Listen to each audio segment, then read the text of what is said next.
Want the epic stuff, the extraordinary stuff, the edge of your seat stuff? You know, the good stuff. With AMC Plus, you can watch the best of AMC, BBC America, IFC, Sundance Now, Shudder, and more. Hungry for horror? Feast on Shudder's chilling originals like Creepshow Season 2 and killer premieres like Train to Busan Presents Peninsula. Got a need for speed? The boys are back with an epic tour of the UK as Top Gear races through a new season. All available on AMC Plus, ad-free and on demand. Start your free trial today at amcplus.com. AMC Plus, only the good stuff.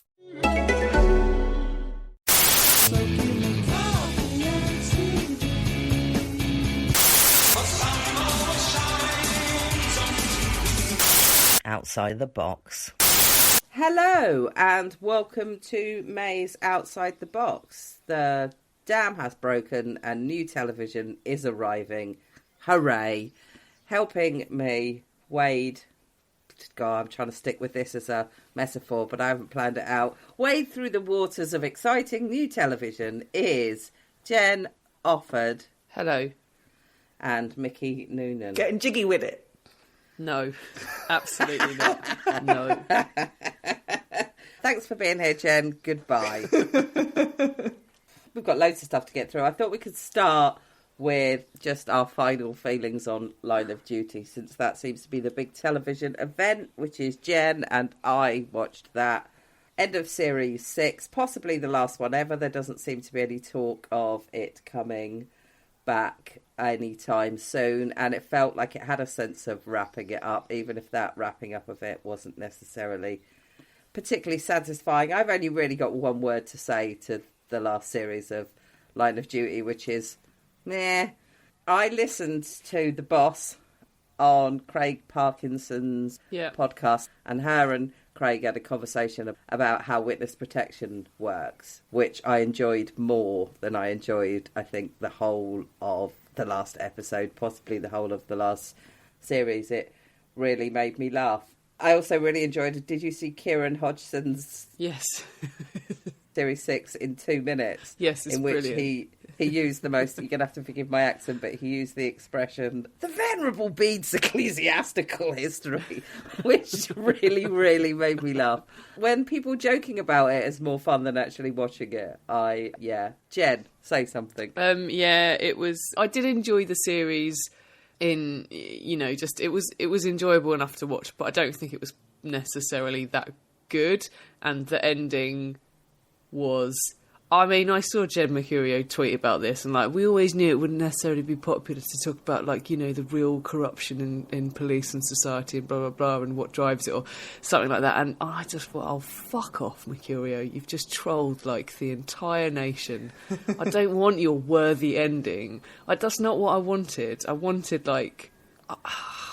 it's not what I wanted. Basically, I was disappointed, and also one thing that I'm probably going to talk about again in a minute, one thing that occurred to me while I was watching it is that Steve Arnott, who, as we have discussed on this podcast before, gets his leg over a surprising amount, to be honest, consistently, it seems, with vulnerable women who he has, who he exclusively has access to through his job.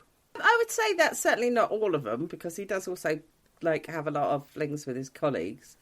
Oh, okay. In that case, sure, not to worry. No, but there's 3 women who are, I think Kate says, are people of interest or whatever. But at least 2 of them are quite vulnerable women as well. I think my favourite bit in the last episode was when she just went, "Oh, mate," when he said he was shagging John Corbett's, or not shagging, as the case may be. I felt like it raised that whole addicted to prescription drugs and then did nothing with it. And I felt like, I don't go to Line of Duty particularly for realism, but if you're going to poke around in addiction to painkillers, you could at least give it a satisfactory resolution rather than just, he's gone to counselling, it will probably be okay. Yeah. Which is not necessarily, as many of us know, what happens when people get addicted to painkillers. Very often things tend to spiral quite quickly. So I thought that was given a short shrift as a story. There is a new Jed Mercurio thing coming with Martin Compston in it using his own accent. Oh. Which also stars Saran Jones and is set in a submarine. Oh, yes. Yeah, I've seen I think it's called I think it's called Vigil or something. Yeah. I don't know. I will watch it, even though I'll probably end up going, oh, for fuck's sake, at the end of it. Well, I like Saran Jones and I like Martin Compston as well. And I have to say, I think he's better when he's allowed to be Scottish. So let's move on to something else that we might have funny feelings about. I thought we could talk about Viewpoint, which ITV 5-part drama over 5 nights. Mickey watched 1 episode, I watched 2, Jen watched 4, and at that point, the plot and the acting and all of that seemed to be for nothing, because the breaking of a story about misconduct on set towards women and some men, not on this set, but just in general, of its star, Noel Clarke, seemed to entirely swamp the story. And by that, I don't mean the story of the thing, I mean the national story. I don't know how comfortable anybody feels reviewing it, but I thought if we don't feel comfortable reviewing it, that in itself would make quite an interesting conversation. We talked about this in the Telegraph a couple of weeks ago, because ITV obviously pulled it, which I think was... No, that's not true. It didn't pull it. It pulled the 5th episode from terrestrial television, put it on the ITV hub for 48 hours, and then took it down. And I don't think that was necessarily... I understand ITV were in a difficult position, but I don't think it served its viewers particularly well because, as I pointed out, you know, if you've got shit Wi-Fi, or if you were working all weekend, or if, like some elderly relatives of mine, you don't know how to use the ITV hub, you watched 4 hours of television for nothing. And I don't think that's a particularly good way to treat your viewers. Did you get in there, Jen? Did you watch the 5th episode? I did, actually. I did watch it because by that point I'd committed 4 hours of my life to it. So I was like, I want to know how this ends. I don't know if I think that pulling it was the right move by ITV because, as Hannah says, there's a lot of people who had invested 4 hours of their life in it and for whatever reason wouldn't be able to watch the end of it. But also because there's literally... hundreds of other people involved in the making of that who then suffer as a result of one guy. And if that isn't giving this alleged shitbag, lots of power, then I don't know what, you know, like it's... Yeah, agreed. Particularly who wrote it. I think to write a story and have the last chapter ripped out of it is really unfortunate and probably incredibly frustrating. From what I saw of it, I have to say, I thought it was... I mean, it was pretty standard ITV drama. I don't think it stood out particularly. There wasn't a huge amount to it. It was set in Manchester, and it sort of took a Rear Window vibe. But by saying it took a Rear Window vibe, it had absolutely in no way the tension that Rear Window has. So I think it was maybe a bit oversold on that point. But... Jen, you watched it all. What would you like to say about it? I quite liked it. I actually thought... I had a conversation with my mate Nicola about it after they'd announced that they were pulling it, and I didn't realise that it was going to go on the hub at that point. And I was like, oh, I'm fucking livid, you know, because I've watched however many episodes. And she said, yeah, it's quite good. And she said, and ITV only make one good thing a year. I was like, well, actually, they've done 3 good things already this year. I quite enjoyed it. I thought it was quite good. I wouldn't say I thought, like, Clarke was... amazing in it. I wouldn't say there were any like individual like great performances. I thought all of the performances were kind of a bit meh, but I thought the story was quite interesting and I thought the way they did it was quite interesting, and I sort of quite liked the idea that you could sort of see everything going on but you had to kind of figure it out yourself. Like you had to do quite a lot of detective work yourself watching it, because you're seeing like little bits of little clues playing out without actually sort of hearing what they were saying, because that's the whole idea, is that they're a surveillance team basically and they're watching the street from which this woman has gone missing. I have to say I found the ending quite disappointing. I kind of envisaged there would be a stupid twist at the end that would ruin it all, and it basically did from my perspective. But I thought it was an enjoyable watch. I think it maybe is worth pointing out, I think it was also Noel Clarke's production company that made it. I think it was Unstoppable. Yeah, it is Unstoppable. I guess from that perspective, maybe that put ITV in an even, like, in a trickier situation, in that he's not just the star, it's like sort of his as well. I don't know. I think it unfortunately opens up a precedent as well. Yes, yeah. Because the next question is, what if somebody is accused of something and it's 2 women, not 20 women. Yeah. What if it's just saying outrageously sexist things?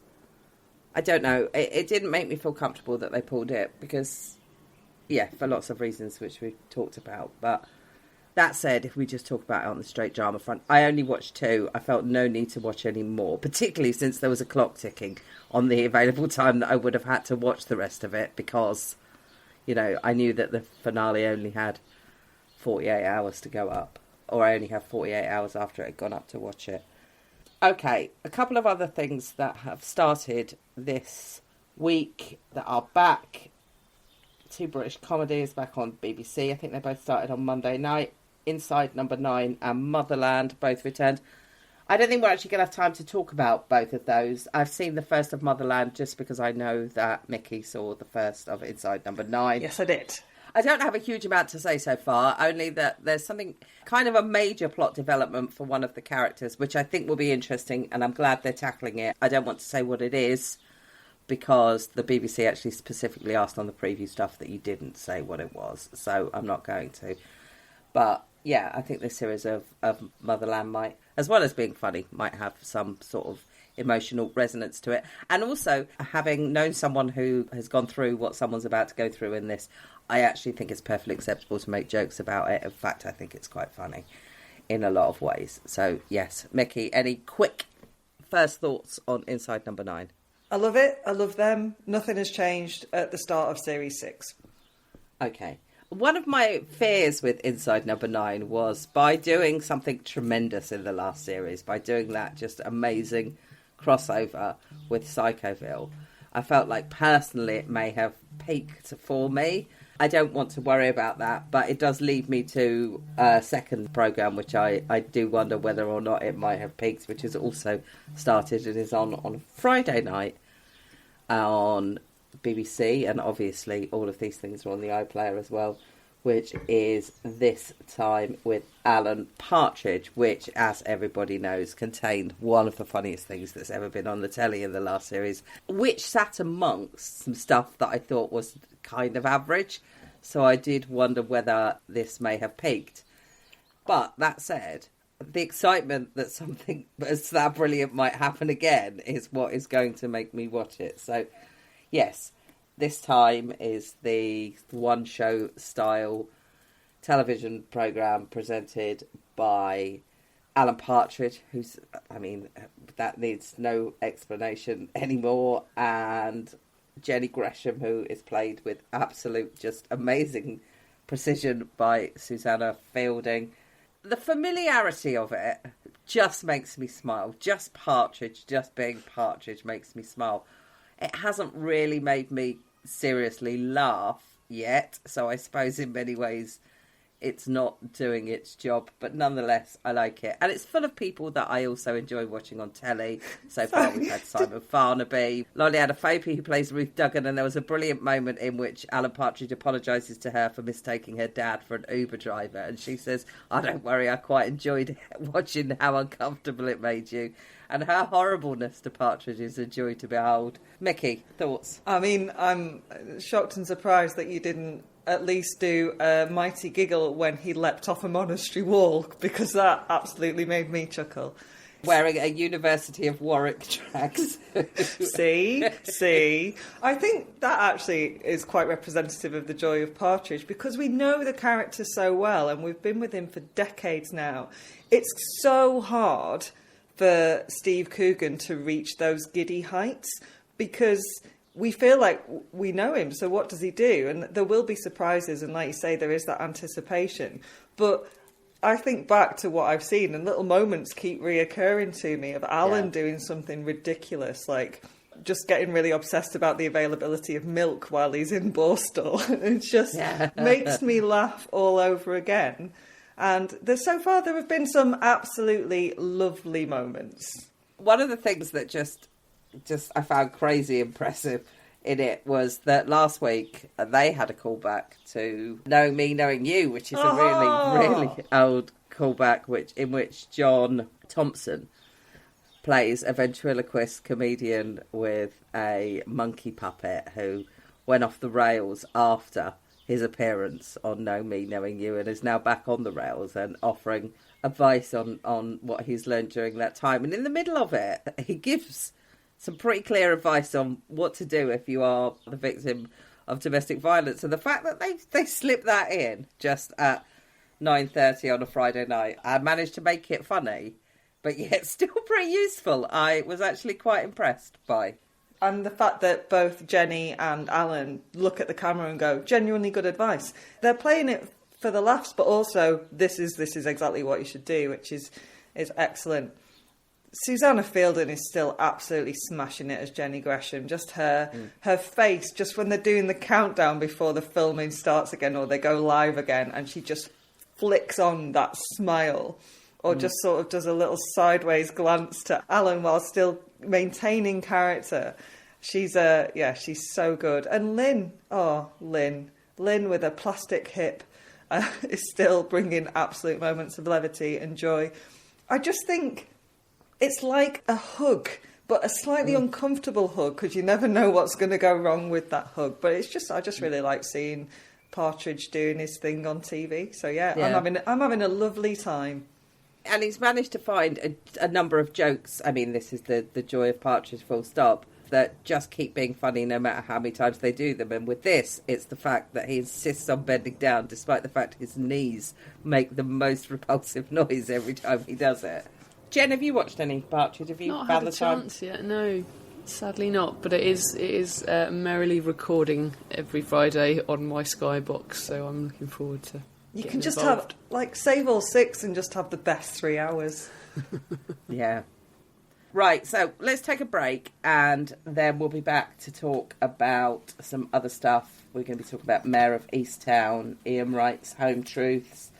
I watched a couple of episodes of Leonardo, holy fuck. And Mickey has been watching Makeup, A Glamorous History. Welcome back. Anybody do anything exciting in their break? I held in a wee because we didn't actually have a break. Okay, let's start with Mayor of Easttown, 7-part HBO drama currently showing on Sky, starring Kate Winslet. Yeah, I'm going to say a couple of things here that aren't particularly revolutionary because everybody has noticed them, but I think they bear repeating. When I started watching it, I thought, wow, this is like Happy Valley, but without the jokes, or not jokes, but without the humour, without the wry humour. And I Googled it to see whether or not it was based on anything, because it kind of got the feel of something that was based on a novel, and it's not. So my guess is it's kind of based on Happy Valley, whether or not that's a deliberate homage or whether or not that's an unconscious homage. It feels very similar, and also the lead character has definite elements of the character played by Frances McDormand in 3 Billboards Outside Ebbing, Missouri. She's got kind of a tough, I'm no nonsense, I'm not taking that attitude. And I'm not saying that's a bad thing. I'm just saying it feels in many ways quite derivative before we've even started. Can I just pitch in there to, 1, absolutely agree with you, and 2, to the point that after 3 episodes, I did, in fact, trot off and watch both series of Happy Valley. Just as a palate cleanser. Again, yeah. It's a murder mystery set in small town Pennsylvania, starring Kate Winslet, obviously, as I've mentioned, as the titular mayor. 2 genuinely brilliant character actors in it that haven't really been given a huge amount to do yet. Julianne Nicholson and Jean Smart, who are playing her best friend and her mother, respectively. The first 3 episodes, which is what Mickey has watched. You've watched the first 3. Jen and I think, have watched all 4. Episode 4, it just appears to veer off in a totally different direction. Oh, yeah. Exciting. Like crazy different direction. Not just in terms of where the plot might be going, but also suddenly, actually, I kind of warmed up a little bit to Kate Winslet's character. She actually starts to have a bit of back and forth with her mum. And Jean Smart is so brilliant that actually that kind of bickering relationship finally sort of sat and went somewhere with me and became quite funny when her mum got taken off in the ambulance. She actually really obviously couldn't be bothered to go. And she says, do you want me to come with you? And she's smart, yeah. And she's like, oh, God. And I felt like that they really should have hit that target a bit sooner, and I would have warmed up to it a bit sooner. But in terms of plot, it's now spun off into something that's way bigger than perhaps we anticipated. I kind of feel like they need to reserve judgment a little bit, because I don't know how it's going to end, and how stuff like this ends is kind of how you judge them. I mean, it reminds me a little bit tonally sort of Sharp Objects, in that it feels quite slow, but also in many ways like they're speeding through stuff. And because it's quite a big picture, because it's quite a big canvas and it's a town, I don't feel like I know any of the characters sufficiently to actually invest that much in caring whether or not they did do it, or it's going to turn out to be their husband that did it. Like I say, I feel like they're sitting on Julianne Nicholson a bit, which makes me think that her character might have something to do with the denouement of this, because otherwise I don't really know why she's there.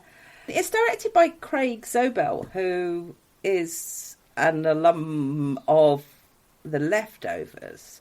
So I feel in some ways it's trying to tap that vein as well. But yeah, unsuccessfully, I would say.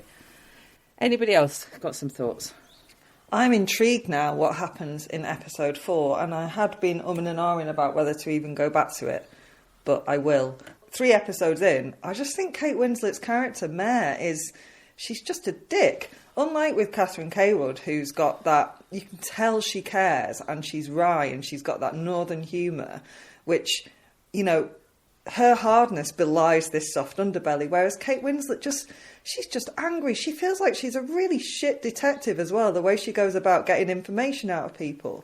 And she just seems a bit thick. What she does in episode 3, I'm like, why the fuck would you think you'd get away with that if you are this, like, celebrated police officer? So I found it hard to invest in her as a character, and she has a lot of screen time. That's not to diminish Winslet's performance. She's good. But yeah, I was just a bit... I feel like I've seen it all before. It felt a bit hackneyed. But, like, if you tell me, like, episode 4, it becomes a town of legal gentlemen and they're all riding unicorns and it's veered off in an exciting direction... What balances the misery of Happy Valley is that house that she lives in just radiates warmth and love, even when they're all fighting with each other. Mm-hmm. And that is the counterpoint to the horribleness of the world outside. And even if they are all broken people in Happy Valley, they stick together. Yeah. And they form like that quite tight unit that's got other people in it. It takes in other people, that like takes in the neighbour. And I don't feel like that exists in this. That house just feels unhappy. Yeah. And I think it needs a warm counterpoint to the sort of bleakness of the outside world. And again, the other thing is, it's another, and again, I am only 3 episodes in, and you've mentioned that it changes in episode 4, but it's another dead girl with no clothes on. I'm just like, really? Really? Again? Like, just lingering on that shot. I am kind of bored of that now. I did think it was a bit odd. There was a thing that happened in the 4th episode that I thought was a bit like... I talk about this all the time, I feel, whenever we're talking about films and stuff. Basically, there was a gratuitous tit in the 4th episode, and I just thought, why? Just like, why? Why have you done that? It just wasn't necessary. Do you know what I mean? Yeah. Like, it's HBO, isn't it? Oh, it's just like you totally understood HBO, what was going the home on of gratuitous tits, without this like very young woman popping out a gratuitous tit. But yeah, no, so I get what you're saying about that. I think I'm actually kind of intrigued by it. The change in the 4th episode, I'm not sure I'm on board, to be honest. I think it might have done what True Detective did for me, where I was just a bit like, I think I'm out now. I think this has become something that feels to me unbelievable. And I know that's not... I know you don't share that criticism of True Detective, but for me I was just a bit like, oh, this has just gone silly. And I wonder if that's how this feels to me. But just to interrupt, Jen, the reason I don't feel like that with True Detective is the reason that I like True Detective is I actually think it was a relatively good exploration of the male psyche, and I don't think this is a relatively good exploration of the female psyche, and therefore it doesn't stand up for me. I really liked True Detective, but towards the end of it, I was just like, no, this is silly now. So I did actually like it. I did think it was very good, the first series of it, but it lost me at a point, and I wonder if this is where this is sort of headed. For me, that is not directly comparable. I think you're right. It's a miserable household, but they've had like a miserable series of events happen to them. So I didn't feel like it was too miserable for me. I thought the bleakness was probably like, Have you seen Happy Valley? I have, yeah. I've seen both series of it. Because obviously a lot of misery has happened to them as well. Very similar misery, yeah. Yeah, no, I know. But I didn't feel that it was the bleakness of it didn't. And Happy Valley's really bleak as well. But it has obviously, as you say, that warmth and whatever. I totally agree that she's shit at her job, and that she's not very nice. But I also understand why she's not nice, and I do think they brought in a bit more, not nice. That's the wrong way of putting it. Angry, yeah. But they do bring in a bit more of that in the 4th episode as well, as to like why, to kind of scratch the surface. They do it via flashback, which I feel is somewhat lazy. Another point that I was a little bit critical of it, but something else now has shaken out a bit in the 4th episode, which makes it way more interesting from that point of view, is how little chemistry her and Guy Pearce have. And given that Guy Pearce came in as a replacement for someone who dropped out at the last minute, at the request of Kate Winslet, because they'd worked together before, I was like, I don't know why they have such poor chemistry. But given something that's now developing, another plot that's developing in episode 4, I wonder whether maybe that might have actually been intentional rather than them not having a lot of chemistry in general. So that's quite interesting as well. Yeah. Guy Pearce, you know in Prometheus, he plays like the guy that invented Michael Fassbender. Or what does he invent? He invents the guy that something. Invented Michael Fassbender. No, what does he's the I want to guy meet him. Who's like Michael Fassbender? Have you seen Prometheus? I haven't. Is it Ridley Scott? Yeah, it's like Alien it's the prequel to Alien. Yeah. So he plays like the guy who's basically responsible for taking them to this weird planet. But they made him look like this really like a billion-year-old man in it. This like really, really old guy. But I found it really distracting because I was like, Guy Pearce looks like he does in Prometheus. He's 12,000 years old now. What's happened? Oh, he's still handsome though. He's Oh no, he is. Yeah. Oh yeah. He's no, distinguished looking. He definitely is. Yeah. Okay, so that's our thoughts on Mayor of Easttown. I might just mention quickly, I watched Leonardo. It's an Amazon series made by a French production company and an Italian production company. It's about Leonardo da Vinci, and when you think Leonardo da Vinci, you know, like polymath, one of the finest minds that have ever existed in history, I mean, you certainly think who's going to play that? Aidan Turner, don't you? That's your first thought. Let's get that guy from Poldark to play him. No offence to Aidan Turner, we saw him in The Lieutenant of Inish Moore. Yeah, and he was great. Yeah, but he's cracking. That's what he's good at, playing a polymath that doesn't require taking his top off much. Isn't what he's good at playing, particularly.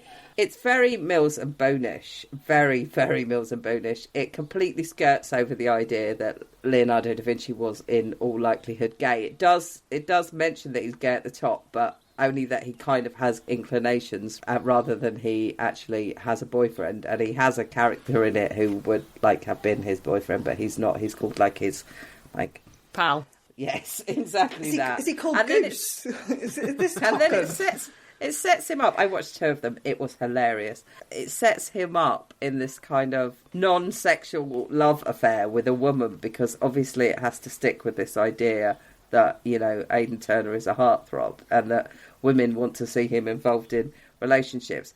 But it sets him up in this oddly sexless love affair with a woman. It's really, really, really bad. And then in the middle of it, it has like a murder mystery that he like has been accused of murdering someone and he's in prison. And I just don't understand. If you want to make a drama about a man, an artist, make a drama about that. If you want to make a drama about an artist that murdered someone, make it about Caravaggio. Like, he actually did that shit. I don't really understand why they tried to mush the two together. Anyway, if you want to watch it, it is hilarious, not in a good way, and it is on Amazon. It has got a second series, so it's obviously appealing to someone. I'm curious to know if that's you, anyone. Please let me know. Does he not take his top off? He does take his top off to do painting sometimes. Okay. But, yeah. I was going to say I'm out unless he takes his top off. In this case, I'm in. I mean, I've never seen Poldark, so I don't have the kind of affection for him that most people seem to, I have to say. Poldark's fucking awful, but he's not bad to look at, is he? And you know, Hannah, you think Leonardo da Vinci polymath. I think Leonardo da Vinci, Turtle. Who was or wasn't he boffin, and did he ever kill anyone? That's what I want to know. Exactly that. I mean, there is a page that demonstrates all the historical inaccuracies in it that you can, I believe actually it's Wikipedia page. But just one page, it sounds like it needs a lot of pages. Yeah, but the thing is, that's just like the sort of technical stuff that's wrong. The whole basic premises of it is wrong. They might as well just put at the top. Wrong. The woman is made up. The murder never happened. Everything else is just shit. But maybe they didn't want to put that. I tell you what, it started off with the words about how Leonardo's greatest achievement was like lost to time. And then it said, until now... ... And I thought, I'll rub my hands together. This is going to be bullshit. And it was. Was his greatest achievement his physique? And maybe that's why it was lost to time. Yeah. Okay. Yeah. Mickey, tell me about makeup. So, Makeup, A Glamorous History. Professional makeup artist Lisa Eldridge fronts this excellent 3-part documentary on the BBC Two / I watched it on the iPlayer. So I have to put my hands up. I already loved her. I like her YouTube tutorials. She's an incredibly warm character and makes what she does, which is art on a face, look easy and accessible. But this made me full on swoon. She goes full Lucy Worsley in her facts. Fascinating facts, subtly feminist facts, approach to Georgian, Victorian and early 20th century makeup. Then if she's flicking her hair, Nigella Lawson style in the kitchen, while she whips up cosmetic recipes from each era. The documentary also takes this aspect of it to a laboratory because some ingredients of each era are a big no-no now.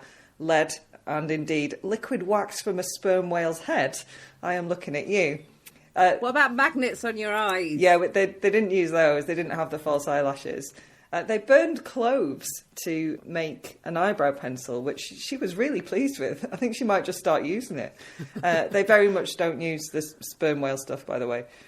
So in the documentary, Eldridge says that makeup tells us as much about historical era as art, architecture and food. And I think she's right. And I think this documentary shows that she's right because it shines a light on race. It shines a light on the hurtling pace of industrialisation and what that did to the industry of makeup. And it shines a very bright light on sex because, of course, makeup was mostly used to put women in their place. Oh, has it changed? No, maybe not. But be that the paler the face and the bigger the hair, the higher the status of Georgian women. The makeup is a sin, but you best look naturally pretty or you won't bag yourself a husband of the Victorian era, which led to some incredible subterfuge when it came to making your face look glowy and matte. Also, the freedom granted by makeup and short hair in the 1920s and 30s, albeit, interestingly, that is when the negging method of selling products to women began in earnest. And we know that still is happening today. Women, you look shit with wrinkles, here's something to get rid of it. That kind of thing. Basically, this is cracking, and it's really sort of stealth feminism and sometimes just overt feminism, and I really loved it, and I learned a lot, and not just about hair and makeup. Big recommend. To go full Lucy Worsley, she would also have to dress up a lot in it. Does she dress up in this? She has a model, so Lisa is very much, she wears her own clothes, but she has a model called Queenie, who is really young and sweet and kind of that blank canvas that she puts these looks on. And there's a little bit, and Queenie does not say very much at all. She must be like 19 max. But at one point, Lisa goes to her, what do you think about that style? Would you wear it? And she went, oh, I wouldn't think so. I'd look like a potato. And she just sort of steals the show. It's amazing. So no, Lisa isn't dressing up herself, but she does go and make the stuff and then she uses that. So I suppose she does do her face with the products that she reconstructs. Does she talk at all about what's crack-a-lacking today in makeup? Because I'd be fascinated to know how that stands against the past, because as discussed on this podcast before, people look mental today in makeup.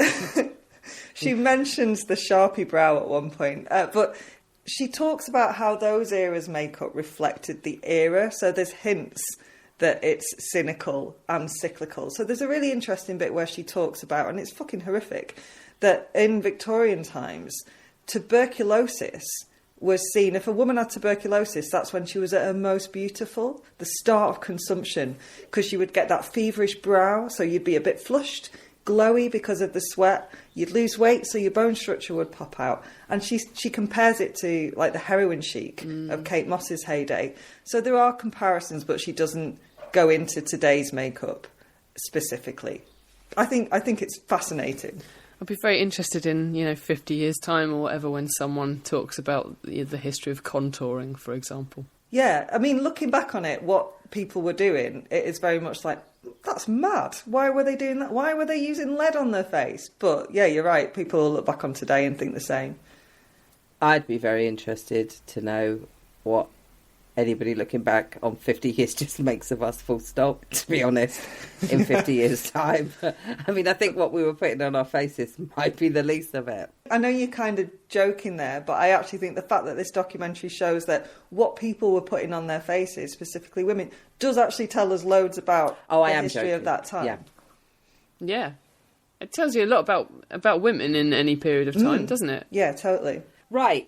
Let's end on another documentary that Jen and I have watched, which is Ian Wright's Home Truths, which is a one-part. I think it was on this week. I watched it on the preview service, but I think it was on this week. But even so, by the time this comes out, you'll be able to watch it on the iPlayer, in which Ian Wright takes a timely look at the effect of domestic violence on children growing up in those households. There's some quite shocking statistics in it. I mean, there's some quite shocking statistics floating around anyway, particularly now about lockdown, in which matters have got a lot worse. And although we tend to focus on the women involved, that doesn't mean that we don't care about the children. But it does mean, actually, that they don't tend to get talked about enough. So I think it's really good that that's what he was talking about. It's only recently they've been covered under the law as well, isn't it, children? Yeah, he brings that up. He obviously is talking from personal experience, which is important in this. So first thing to say is well done, Ian Wright. He talks very openly about what happened to him and the effect that it had on him. And I think most crucially, how he didn't realise that the two things were connected for such a long time. That he talks a lot in it about how angry he was, and they do a lovely mashup of shots of him just being a knob whilst playing football and being really angry, and him saying, it took me a long time to realise where all that anger came from. It has a couple of reconstructions in it, which to be honest, I could do without. I don't need a reconstruction to tell me I should feel sorry for children, but maybe some people do. Or not to feel sorry for them, but to actually put them in that situation.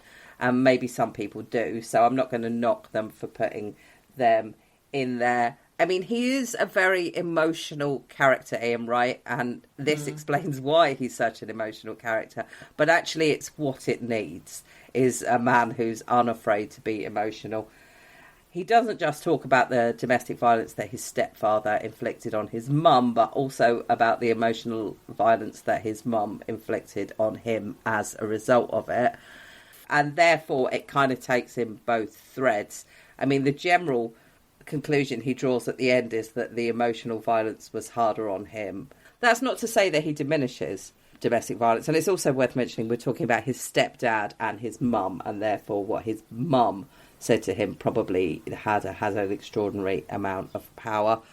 He does a couple of things in it I think that some people might be a little bit put off by. He goes and talks to actual domestic abusers who are going through a programme to attempt to learn from their mistakes, and he has quite a lot of sympathy for them, I think, because he's aware that he carried a lot of anger with him in his life and that a lot of them were the victims of domestic violence themselves, so that it's like a cycle repeating itself.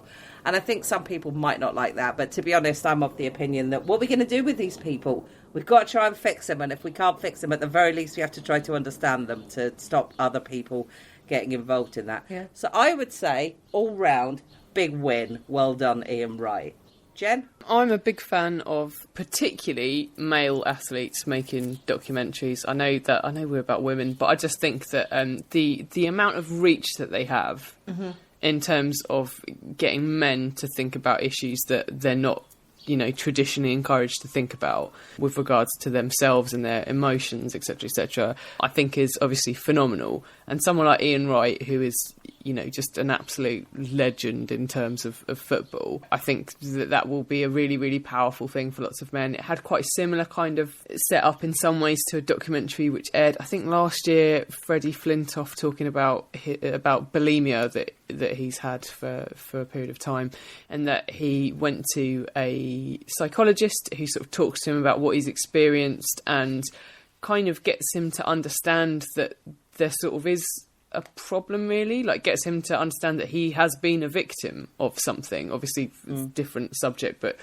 with the Freddie Flintoff documentary, she sort of gets him to realise that actually, like, it's not a situation that he's controlling very well, and there's something deeper going on, which I think is like quite a powerful thing as well for men to see. With the point about talking to the abusers, I think, as I've said on the podcast before, the whole premise of our society, basically, like the legal system, is that people are not beyond redemption. So I think if these are people who are actively trying to, better themselves, and that's a good thing. And also, I do think it's really important to make the point that a lot of abusers have been victims of abuse, and about that cycle of abuse. I think it is important to make that point. That was a very long-winded way of saying, yes, I agree. All in all, big win. Well done, Ian Wright. I don't think it was long-winded. I think you made some really good points, particularly, and it's men being given permission to feel something almost. And while it's outrageous that we're in this situation, that's what society and social conditioning has left us with. So yeah, that seeing someone that they have respect for, albeit from what they did on a football pitch, but seeing them open up, I think is incredibly powerful. And agreeing with both of you about talking to the abusers being really, really important. And it's the same with child abuse. People don't want to talk to the abusers because they're monsters. And this monstering does nothing to help understand why it happens, and therefore help us move on as a society and try and put some prevention in place. So yeah, I was planning to watch it anyway, but you two have definitely made me think I need to do it sooner rather than later. And also, Yeah, I mean, I don't think we're the audience for it. No. Particularly. We know the facts. But if the audience it reaches and is aimed for is men, that to me is all for the good. absolutely. Because, like I say, we don't need to know that stuff. And you're right, Jen, because he constantly... At one point, somebody says to him he was a victim. And he goes, a victim? I've never thought of myself as a victim. And I think there's something in that, in the word victim, that that's all encompassing, that people think that means that you are a victim, you are someone who is regularly victimized, and you don't want to see yourself as that, rather than someone who is a victim of a specific event, which is what he definitely was. Like the connotation is there's a weakness there, isn't there? And I don't think people would see Ian Wright in that way. And it's exactly what you said, Mickey. Like the psychologist he speaks to and the other people he speaks to give him permission to feel the way he feels about his past. And I think, that's a really powerful thing for other men to see. And I think, I think the BBC actually have made quite a lot of really good documentaries tapping into that kind of male mental health thing over the last couple of years. So obviously we talked about the Roman Kemp documentary before, but before that they did one where they got I think it was Prince William and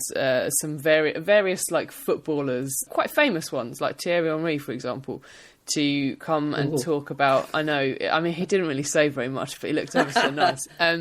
He said stuff, but weirdly I couldn't hear it. All I could hear was his eyes saying, all I could hear was my beating heart. Hannah. Slippery bits.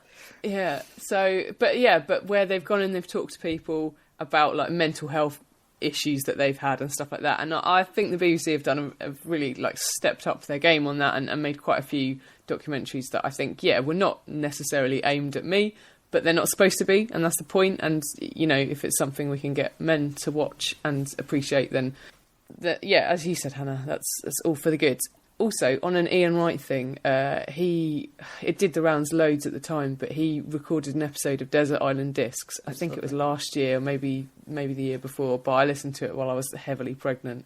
What a time to listen to it. And it's just delightful. And what you say about him and his emotions and whatever, like, really, really, really comes through. So if you are a fan of Ian Wright, or just, you know, hearing delightful men get a bit emotional. Yeah.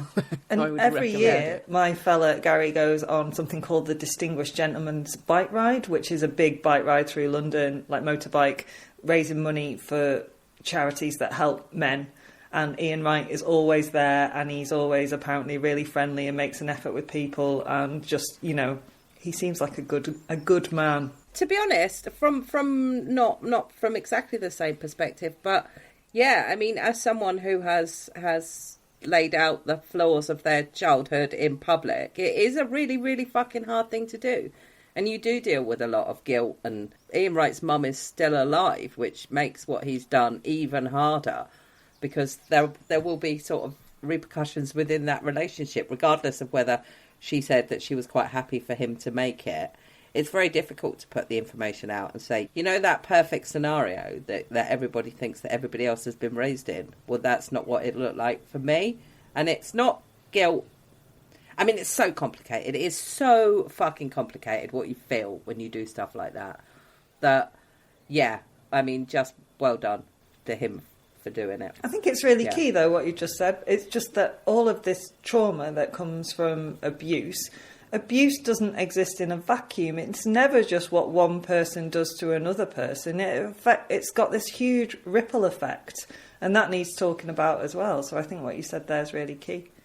Until next time, when we will be talking, we know for a fact we will be talking about Inside Number 9 and Motherland. We might also be talking about The Handmaid's Tale, because that's on in America, so it might well reach here by this point.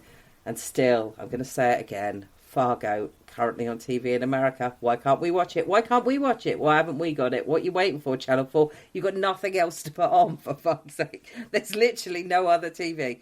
But anyway, they will be coming soon. I went and had a little check what the latest on Succession was as well. And Succession is fourth quarter, is what they've said. So October onwards. Yes. Exciting. But Brian Cox's autobiography is out before then, so you can kind of get in the mood. Okay. Bye! A waved. That's great for a podcast.